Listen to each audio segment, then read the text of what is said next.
Sahajaste and greetings from Naturality. Welcome to this first webinar, Neurobiology, Neuroscience of Peace and Well-being. Sahajaste is a new greeting. It means natural in me affirms natural in you. You may be theist, you may be atheist, believer, non-believer, materialist, spiritualist, with your own belief, systems of philosophy. But one thing which we share, which is absolutely present in all living and non-living things, is our nature. We are all born with our nature. And that nature means energy of life, life force. And the whole idea of life is that we have to express it, because that is what life force wants us to do. That is the whole goal of the life. Because in this life force, in this nature, is contained our potentialities, possibilities. But usually that doesn't happen because that life force is interrupted. That life force is muted, obstructed. It is because of the culture, traditions, customs, our education. And so there is a tremendous conflict. On one side, our nature and life force is trying to express itself. On other side is the whole culture, the world, giving rise to a conflict. And that is why we feel unfulfilled. So the whole idea is to access that life force, our own nature, and allow it to flow. That is why this greeting of Sahajaste, nature in me, natural in me, affirms nature in you, natural in you. My name is Jivasu, and I teach Naturality. By training, I'm a physician, but later on decided to explore life in its fullness. But because I knew about the body, the brain, so whatever happened to me in almost last 35 years, I was able to observe from the point of view of science and neurobiology. That gave me insight that what we call spiritual experiences, experiences of self-realization, of freedom, of bliss, they have underpinning of the body and biology. And once we bring the body and biology into equation, then we can anchor it in a very concrete manner with clarity. Because as you know, there is such a diversity of beliefs, religions, traditions, systems, gurus, teachers. And it is very easy to be lost in them. Is there any clarity? Can we bring everything which whole humanity experiences into some clear system, clear insight? Yes. That is why naturality, because in naturality there are two dimensions, two fundamentals, the most important ones. Number one is we live in this world through our body and mind. It is a fact of our life. Beyond that whatever we talk, we really don't know, or maybe we experienced that for few moments. So we can talk about soul, we can talk about God, we can talk about nirvana, we can talk about divine and ultimate self and that pure consciousness. But most of us actually don't know. But what we can know is our body and mind. And if we are able to enter into it, if we understand it, if we experience it fully, it will become door to the highest realization. Number one fact. Number two fact is that in the past, the language which we used was the language of symbols, metaphors, poetry, grand prose.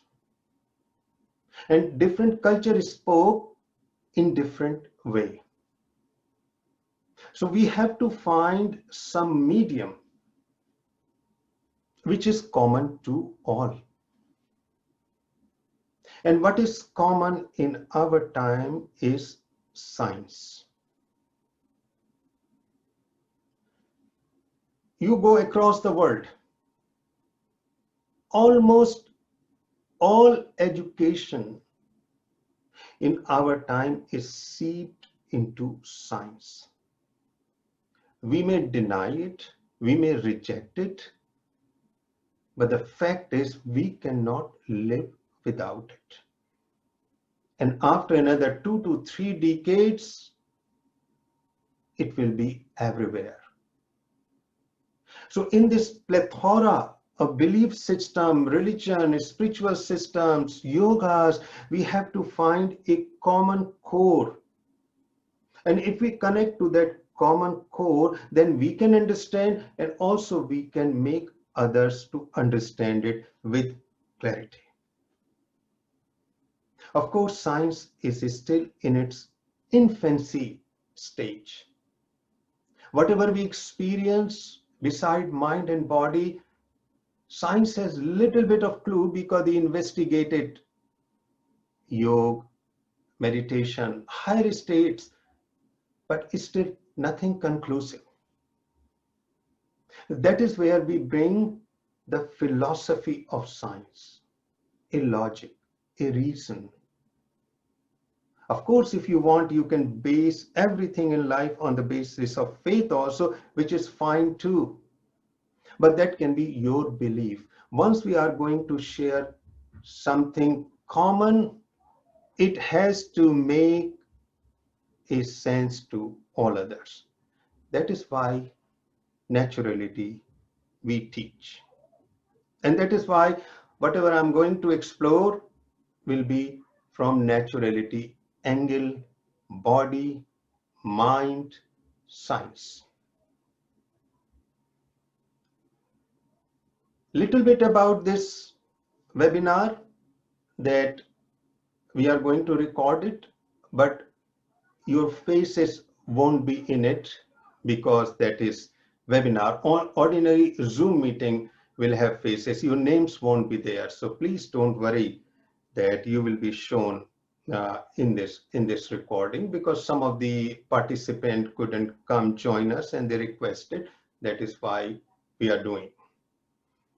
Also, we will discuss this, explore it for 20 to 30 minutes, 35 minutes. And it is going to be only introduction, because in such a short time, we can give you some hints, some clues, some ideas. But if you want to explore further, please write to us. You have our email because you already communicated. And I can tell you how you can go in more detail and know the whole process. Because in science, there is something called algorithm or the process. So we are not going to drop pearls of wisdom like many people do. We want to explore the whole process, how to start, how to logically move into it and arrive at our goal. So as I'm speaking, as I'm exploring, please, you can put your question answer, the question which you want to ask in Q&A. And once I stop speaking, I will access it and I can answer, respond to those questions live rather than by writing. And please be very blunt and straightforward in your questions, whether it is personal or impersonal, because this speaker is not going to be upset or hurt, no matter what is the nature of question, because we are not doing a psychotherapy here.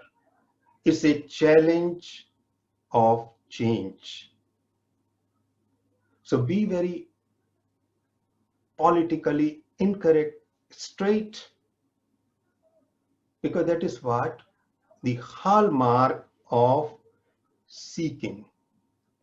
Not seeking consolation, not seeking escape, but we want to know the facts. And from facts, we move to the truth. So we are the seeker of truth and also fully conscious about the facts. So what is the neurobiology of peace and well-being? For that, we must understand that as a fact, what we have with us all the time, our body and brain. We carry it all the time. And if you really go into the body and brain, the fundamental nature of the body and brain is peaceful. It lives in well-being. That is a gift of nature. That is the core nature. And peace means not the passive peace, it is not the peace of withdrawal. This peace is filled with passion, exuberance, that extraordinary energy, life energy, which soaks it, which flows into the every tissue of the body and brain. And that is how we are until the age of 2 to 4 years. After that, what happens as we go through culture, education, and all the 9 yards of the world, this body and brain, they get conditioned from outside. And what happens, that flow of the life energy is obstructed, interrupted. So we lose that sense of peace and well-being. So it is all connected with that fundamental life force. And that fundamental life force, how it manifests for in neuroscience as hormones, neurochemicals, neurotransmitters, serotonin, dopamine, anandamide, melatonin, DMT. In fact, this body and brain has the largest pharmacy ever built in our universe. And that can give us all the peace, all the passion, all the well-being, feeling good about the world. But we cannot access it because our brain and body is now dominated by our education, our culture, our own experiences of trauma, abuses, all kinds of things. So by the time we are adult, our body and brain are by and large dormant. So what happens is dormancy we disturb because we want to live, we want to cope with life, so we stimulate it from outside. Hans Selye, a great Hungarian physician who worked in Canada for 40 years on the issue of stress, he said very clearly after his lifetime work that after, even before our childhood is over, we are in a state of chronic stress. Because most of us are in that state, we think it is normal. Somebody said so beautifully, if one person is unhealthy, we call it illness. If everybody is unhealthy or most are unhealthy, we call it normal. So that is why what happens, we truly don't experience peace and well-being most of the time. That is why we want to become busy. That is why we want to be in excitement. That is why we are seeking constantly something in the world. But the fact is, it is always there because that is the nature of the body.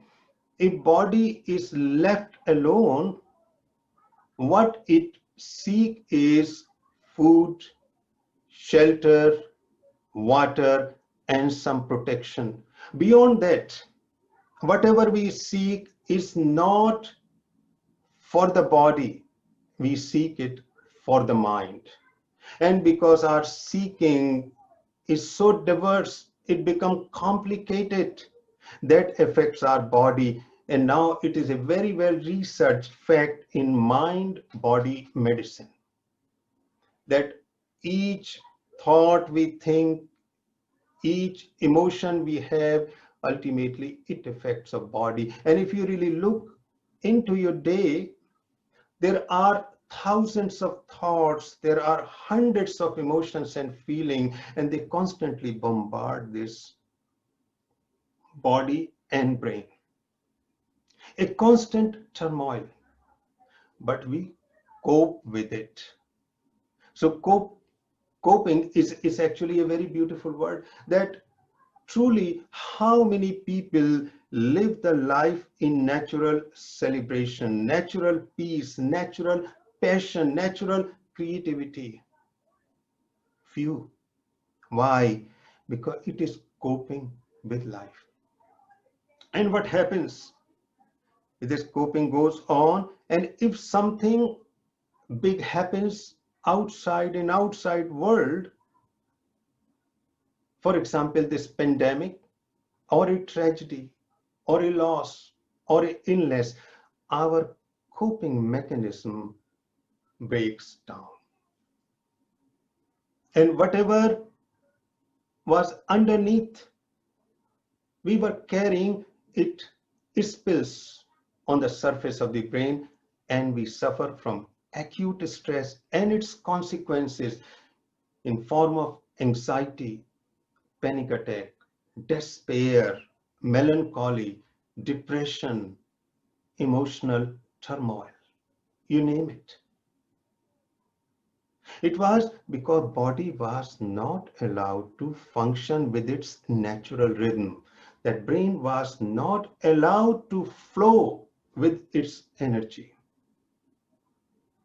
So we have to understand that this neuroscience of peace and well-being is very much the part of our body and brain, which we lose once we enter into our teenagehood and we become adult. So the whole question is it possible? Is it possible to go back, to recover and reclaim that childhood state of that peace and well-being and that passion and that energy? Yes, absolutely. That is what we are exploring. But that cannot be done by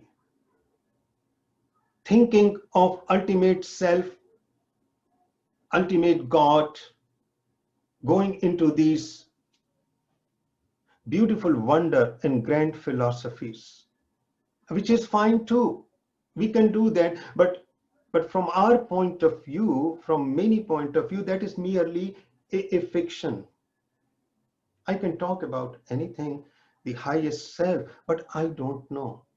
It is a beautiful fiction and it can give us relief, because like any fiction, but fact is my body, brain, my emotions, my thoughts.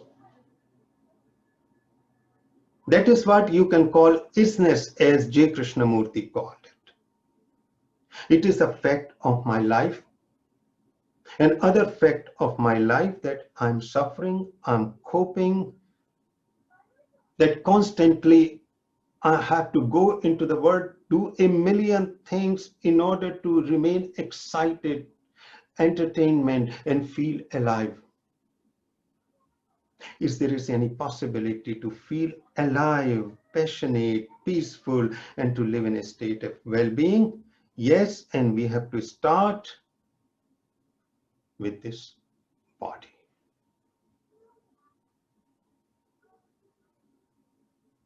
So where to start? A very simple start, which we do, I think most of us do. We pick up techniques. We do Tai Chi, we do chanting, we do yoga, we do meditation, we do breathing, we do worship, we do prayer, all kinds of things. And they are all good, because they are the first step. Because why our peace and well-being is disturbed? Because we are in chronic stress, and chronic stress means, or acute stress, and that means we are soaked inside us with adrenaline and steroids, because those are the two vital neurohormones, neurochemicals, and they create havoc in our body. It is like chaos which is going on. We feel as if there is always a sense of urgency or emergency. We are tense, we are anxious, we are not able to sleep peacefully. And that is because our sympathetic nervous system is in hyperdrive. Our parasympathetic system is not functioning to its optimal capacity. So that is the beginning to enter into peace, passion, and well-being, that we take these mind-body practice so that we will bring down the tone of the sympathetic nervous system and we increase the tone of parasympathetic nervous system. And they are very useful technique, and particularly this during this pandemic, as you were watching and observing, so much is offered. It's good, but it is not good enough. Why it is not good enough?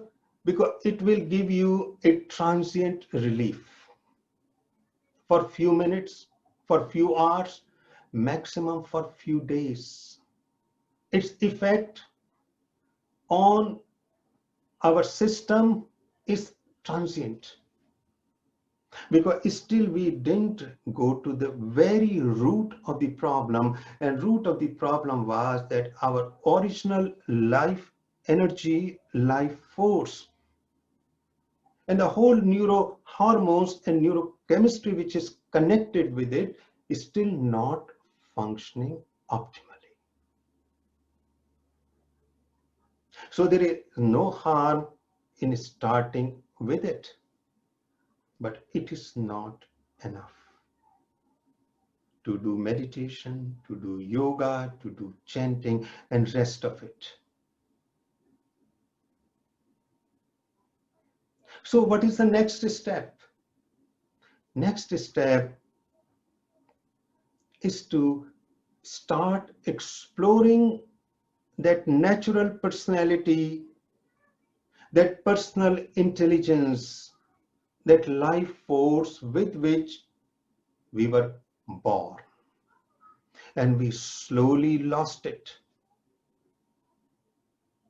after the age of 4 years.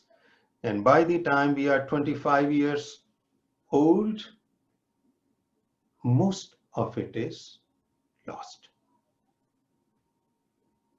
Can we do that? Yes. If you really look into all ancient healing systems before the advent of modern medicine, one of the things which ancient physicians did was to discover the personality.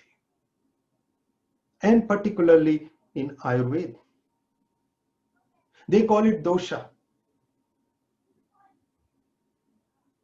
That means by a simple questionnaire, you can start knowing who you are. And where that actually natural personality and personal intelligence is embedded in the very center part of the brain, which we call limbic system. And slightly below the limbic system is your reptilian brain. That is where our emotions are. So that is where we experience all the emotions, and that is where the main part of our individual pharmacy is. It is called VAT, VTA, ventral tegmental area nucleus accumbens. So the most wonderful elixir of life is very much there. Ancient ones called it somaras, the nectar. And this nectar is not otherworldly. It is not in some plant. That is what alchemists were searching for thousands of years, and they missed it. It is the very much part of our brain and body. You will be very surprised. All the cells in our immune system, they contain endorphins, dopamine, benzodiazepine, and even a little bit of DMT. People call it spirit molecule. So that is where they are in the center of the brain, and our true personality with which we were born is connected with the same part. Because who we are is not decided by how I'm thinking. It is decided by how I'm responding to the world through my emotions and feeling. So your real personality, real personal intelligence is in your feelings and your emotions. Whatever you are thinking actually is borrowed. It is a it is it is a result, it is a product of our family tradition, our religious upbringing, our education. So our life story, which we tell people, is not our real life story. It is borrowed from outside. We are a reflection of our background. But the real we, that life energy, is in the center part. And through that center part of the brain, everywhere in the body. So if I want to explore my life force, if I want to reach the well-being, if I want to reach that peace, because the fundamental nature of our body is peaceful, then I have to go there.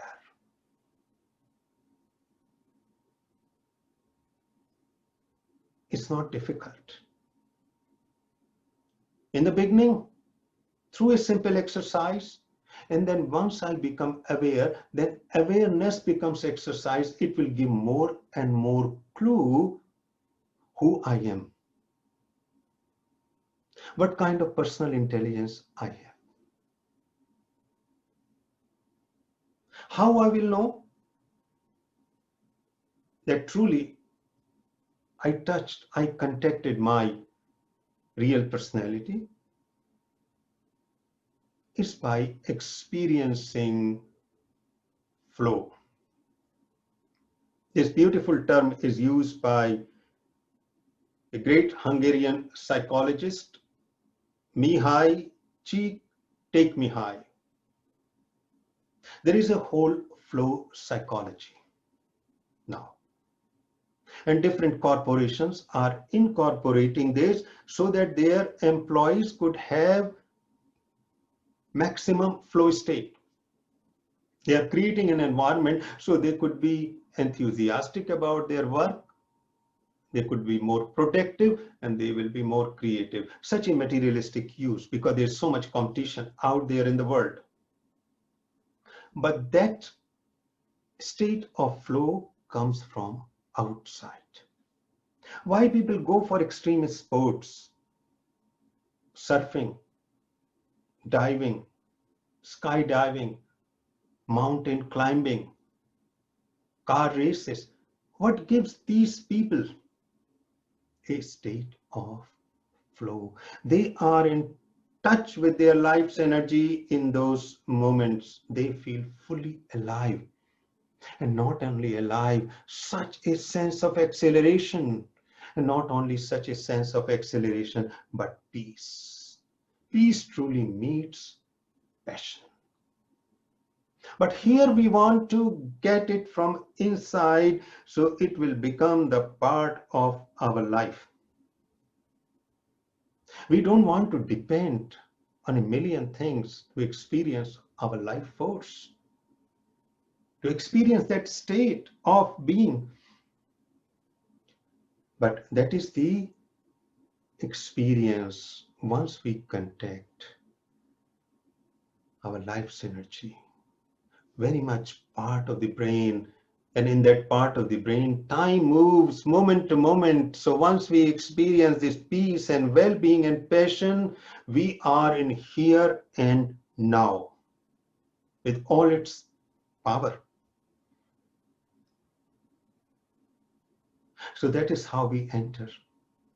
So once we have a clue by certain questionnaire, certain exploration, what we do, we change our lifestyle. So our lifestyle will be in lifestyle will be aligned with the natural rhythms of our body and mind.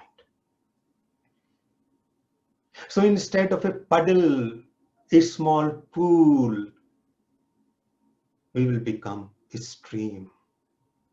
From a stream to a mighty river. And only a mighty river can reach its destination, the ocean.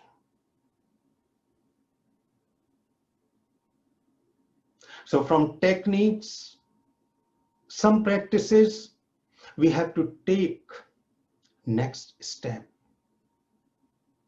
to have that peace and well-being. And this is the very much the part of our body and brain. It is not something supernatural.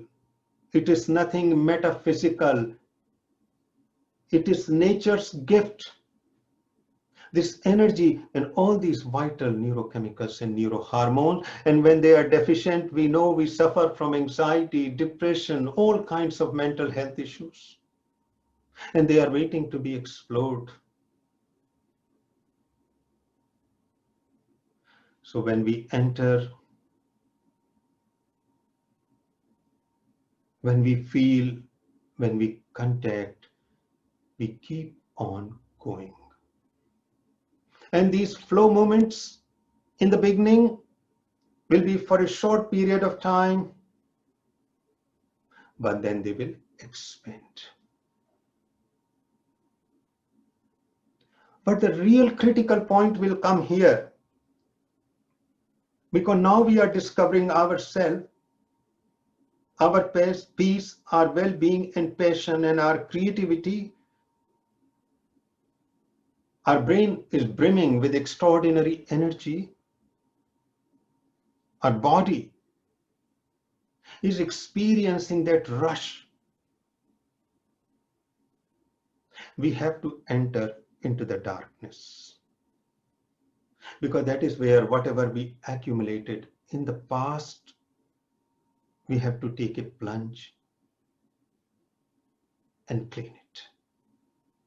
And that is where most of the seekers, most of the people, they come back.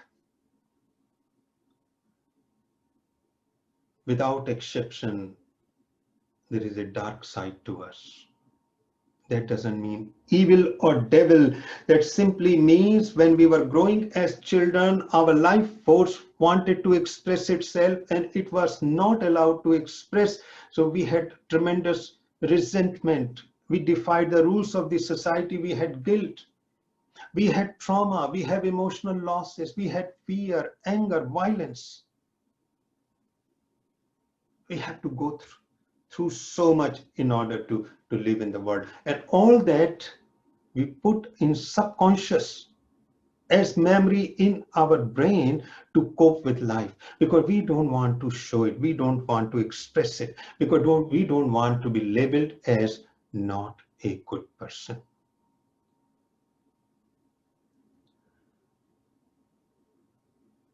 So we have to go through it.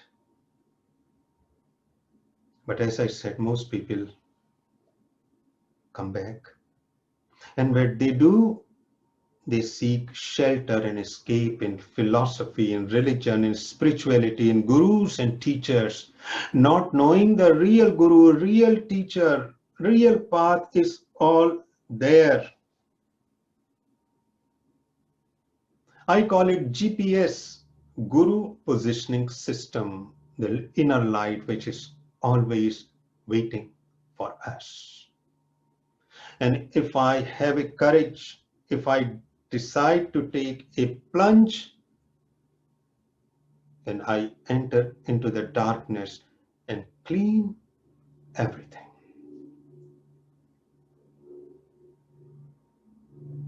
And once I clean, the darkness is over, then I come out on the other side, and that is the third state I come into, and that state we call integrative intelligence, our natural self. Finally, we are reborn.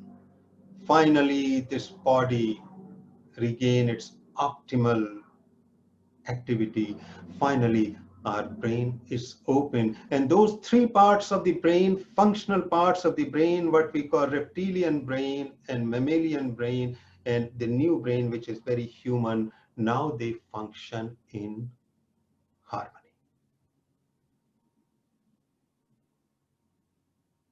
So in first part, when we took only techniques, it was sympathetic and parasympathetic nervous system balanced, but for few minutes, for few hours, for few days. Then we entered into our personal intelligence and natural personality. And then this middle part, our real personality was activated. And with that, all those neurochemistry of flow, the experience of flow in this moment, in this power of now. But that was not enough, because still it was intermittent and temporary. So as we go deeper and deeper, persistent with energy, then we enter into our natural self, integrative intelligence. And that is where first time all three parts of the brain, not only the middle part, but the lower part, reptilian brain, which is connected with the body, which is responsible for survival of the body because it contains center of the heart and breathing. And then the top part of the brain, new cortex human, which is involved with thinking, reasoning, our story, past, present, future, analysis, self-reflection. Now all three are in harmony. And now what happens? We are going to stay in the state of flow. That means the peace, the passion, and the well-being which we were missing, and we replaced it with external stimulations, substitute satisfaction. It's no more needed. It is all emerging from within. And one thing I must clarify, that well-being comes first, peace comes later. If I'm feeling sense of joy, happiness and bliss from within, what will happen? My desires will diminish. A lot of people talk about drop your desire. It's very naive. How I can drop my desire? Because what desires are giving me lot of stimulation, because through desires I'm connected with the world. I'm doing a million things and I feel alive. I have a sense of excitement, and somebody asked me to drop the desire. This is an impossibility. Some people say, well, be non-attached, develop detachment. How it is possible? Unless I have something to replace with.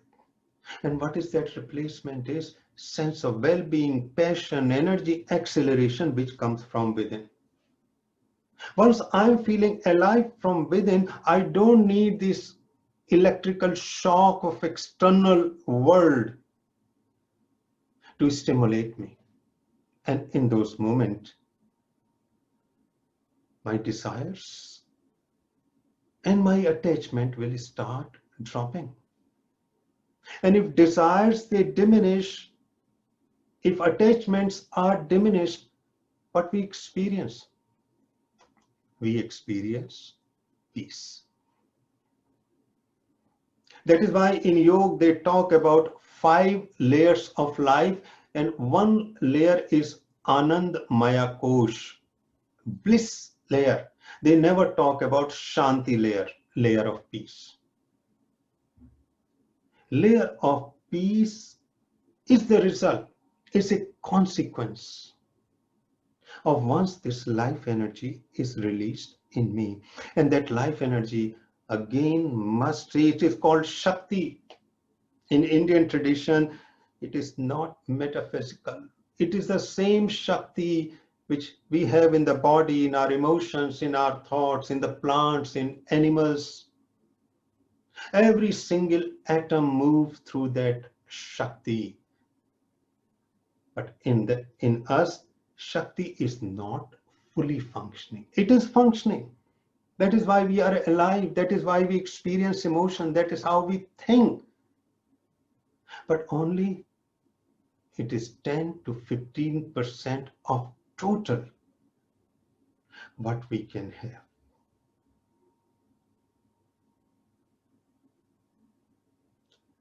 So to sum it up, we have everything within us. We carry it all the time. We cannot access it. Because in order to live in the culture, live in the world, we have to mold ourselves, we have to adapt. And in that adaptation, we have to pay a price from our life's energy, but that can never die. It is always waiting to be explored, because once we access it, we will go back to our childhood, means this body and brain. And the fundamental nature of this body and brain is peace, passion, well-being. We need some learning. We may need teacher to help, but we don't need a miracle or magic, because we carry this miracle and magic always. It is an algorithm. It is a process. It is a science.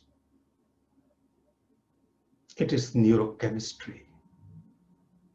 And after that we achieve, then come truly the mystery, because now we pulled all the fundamentals together.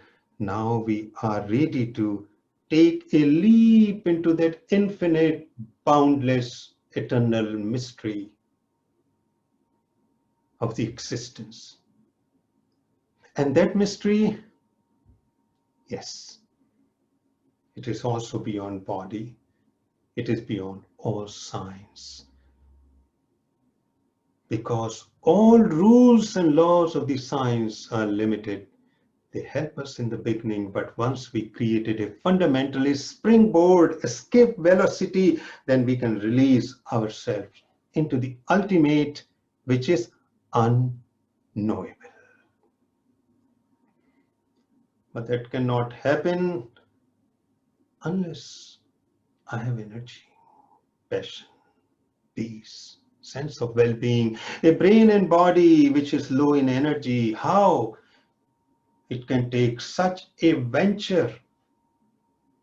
It needs huge, relentless source of energy to do anything which we do in the world, to master anything. But starting from those techniques to know our personality, and ultimately integrative intelligence, our natural self, now we are fully prepared.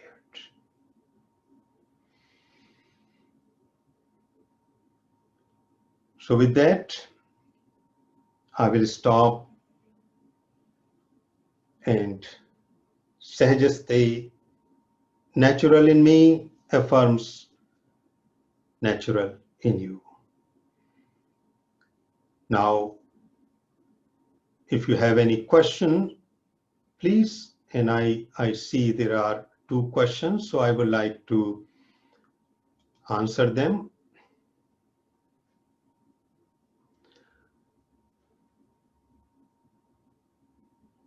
So the first question is, can you send me a recording of this? Yes, that is not a problem. That is why we record it. And as I said, it's absolutely and completely private, so you must not uh, worry it. Second question is, as you told about darkness childhood, when in order to be adjusted with social norm, suppressed memories remain in our subconscious. I can reflect upon my childhood as I was a curious and straightforward child. Any advice and guidance, please? Secondly, I remember 8 years old son replying me, no, I'm not a good boy. मुझे नहीं बनना अच्छा बच्चा. मैं तो ऐसा ही हूँ. Yes, so this question comes from Kalpana. Yes, actually, children are very honest because they are in touch with energy. Still, they didn't develop their cognitive mind, which is connected with the neocortex in human being, the very new part of the brain. And once that brain actually comes, it becomes a problem because then we get conditioned by our background. But as I said, we can break it. We can break it, and for that we have to slowly enter into our personal intelligence and personality. And just to tell you my own life, somehow I was never submitted. I was never subdued by my family, my culture, my upbringing. I always remained a rebellious child. I'm so glad I did that, because what I discovered that all customs, all traditions, they are good up to a point. Yes, we have to be rooted in them, but actually they are not very useful. They all become chains. But that cannot be done before we understand them. So in the beginning, yes, all of us have to be submit. We have to be subjugated. Very, very rare people, they can't do that. But just to remember that as soon as we are 25 years or beyond, because then we can survive physically, then we must go and find out ourselves, our body, our brain. So there are more questions. Let me see. So this is done. This is done. The question is, what is the difference between consciousness? So one question is, what is the difference between consciousness and super consciousness? It's a very good question. Actually, from naturality point of view, consciousness is total. Consciousness is total, means it is pure, it is contentless, and it is witnessing. But within that consciousness are floating our experiences or contents. So contents, my emotional experiences, my learning about a particular subject, my thinking pattern. So those contents have labels. So consciousness doesn't have any label because it has no boundary. It is infinite. But below that, whatever contents are in that contents, there are labels. So what we call actually super consciousness basically is consciousness, as I explained, because super consciousness means when I transcended my mind, my sense of self, my ego, contents of my experience, whatever I gathered in my lifetime. So that is how I will say. So super consciousness is equivalent to consciousness, but what you are saying consciousness, those are the contents of my experiences, my memory, my patterns from the past. They may be good memories, they may be negative memories. Those I call the contents, but they are the part of the larger consciousness. So Okay, so that is done now. Is consciousness Atma soul? Yes. So the question is consciousness Atma soul? Yes. In Atma or soul, first time we are experiencing this pure consciousness. Atma or soul is individual, and consciousness is impersonal, and it is meta individual because it is one, it is infinite, it is boundless, it is timeless. But in Atma and soul, first time we are getting a clear glimpse of this pure consciousness. And that is why it is also called Paramatma, Paramatma. So that is what it is. So that is done. Does your 100-hour training naturality explore these concept? Yes, because in naturality program, which we are starting actually this month, I think it is on 19th of September, that is what we explore in great details, and also with very elaborate dialogues and discussion to clarify everything. So we go through all these stages and further stages which I didn't describe because I'm just introducing the concept. Yes, we go in full details of it. So that is done. What is the connection between subconscious mind and consciousness? So the question is, what is the connection between subconscious mind and consciousness? So as I said that consciousness from naturality point of view is one. Within that consciousness, just like space is one. But within that space are Earth, solar system, galaxies, planets, clouds. So those contents can be divided into now unconscious, subconscious, and conscious. So that is about the contents. But as far as the consciousness or the space is concerned, that contains everything. So in memories, reflections, experiences. So unconscious is about which we can never become conscious. So for example, what is happening to my liver cell or cell in the kidney, I can never become conscious of it. So that remains unconscious. Subconscious is my memories from the past. They may be very traumatic or, you know, injurious, emotional scars, emotional wound, and that we keep in subconscious because we don't want to face them. And some of our life's experiences and our learning, that remains in conscious. So that is how we divide.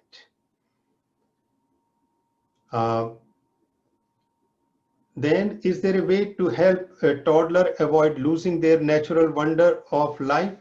So the question is, can we avoid in a toddler, in a child, and retain the awe and wonder?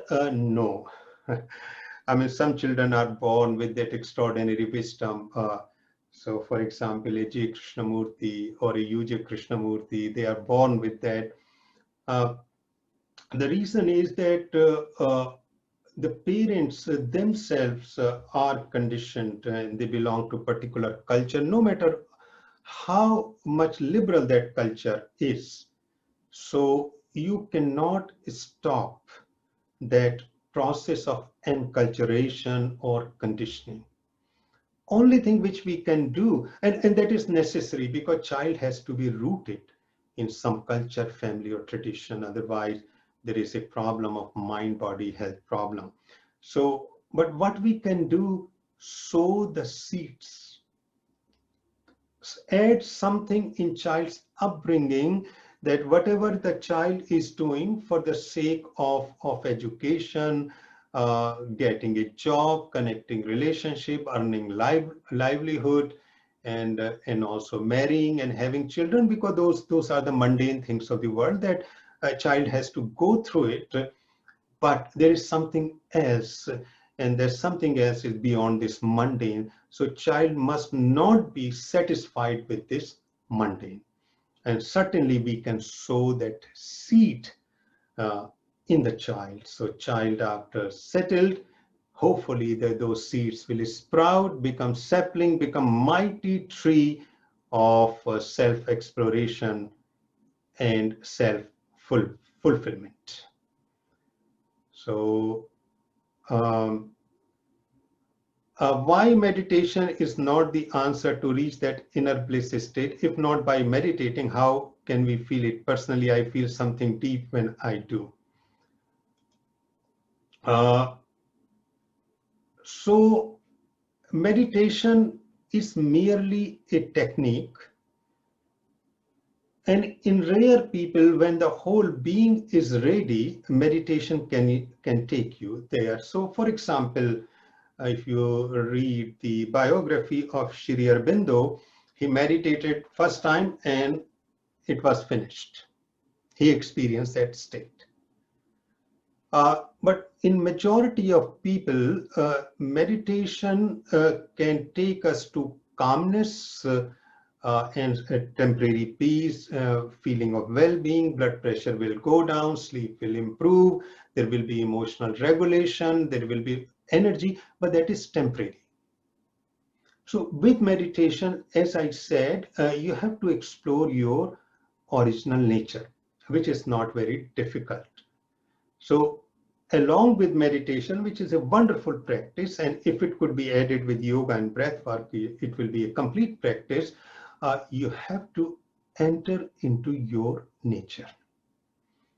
Because that is the whole idea of meditation, that in meditation, when we become peaceful, it's just like the lake of the mind is very quiet, so we can see in the depth.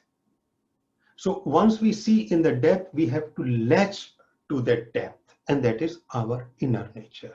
So meditation is a great tool, must continue, but it has to be complemented by exploring into our personal intelligence or nature.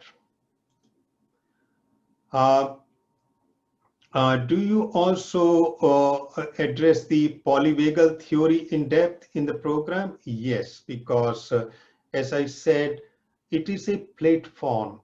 It is not all these questions in Naturality program we welcome, because Naturality teachings are not a doctrine, a rigid teaching. It is open platform, so whatever question is brought. So sometimes we may not mention, so for example, polyvagal theory, but you can bring that question and that question will be adequately responded. Because that is the whole idea of Naturality. It is talk, but it is a very intense dialogue. Because that is a very much nature of self-exploration, not to give you some teaching or a doctrine, another book, another practice. That's going to be useless. That is going to be, in fact, very, very monotonic and boring. So yes, definitely we will explore that too. Then, is there an optimum age to start a self-exploration? So question is there any optimal age to start self-exploration? None at all. Because some children actually are very mature and they start exploring this even at the age of 12 or 15 or 17. And some of the people I know, they were in their 80s and something hit very hard and they start exploring.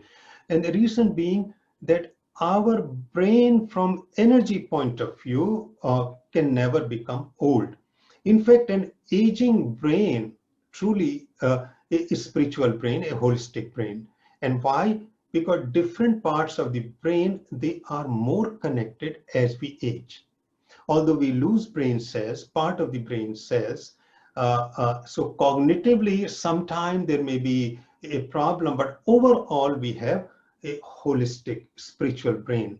So there is no age, there is no bar for exploration. Whenever you want, it is ready. Is Alzheimer completely curable through your techniques? Uh, no. You cannot cure because the brain reached in such a state that it is calcified, part of it is died, it turned into plaques. You cannot reverse it. But before the brain is setting through that aging process, if we start this whole process of self-exploration, then what happens? We bring those parts of the brain in action. They are functioning physiologically, but not fully active functionally. So I will repeat. Once Alzheimer is in, these techniques can make a little bit of difference here and there because still part of the brain is physiologically functioning, and we can make that more active, so there may be some changes. But the most important is that before we go into serious aging of the brain, and if we take the practices, we can have access to that part of the brain which is still dormant. And actually there was a very big study done in Colorado about it, I think must be 15 years ago. It is called Samatha Project. So if you Google it, you will find that that these techniques, they not only prevent brain aging, they can actually reverse it. But once Alzheimer is fully in, I don't think that can be done. But we can certainly improve some functions. It is very well known. And one of the very good way to bring some of the function is through Nad Yoga, yoga of sound and music. And about that, Oliver Sacks, who was a neurologist, and I think neuropsychologist, he wrote this in his book, Musicophilia.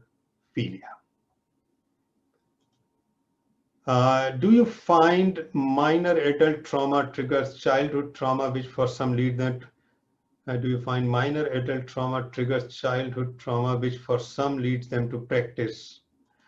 So trauma in adulthood, minor adulthood. So question is, minor trauma in adulthood can trigger the childhood trauma which we incurred and can help us in self-recovery?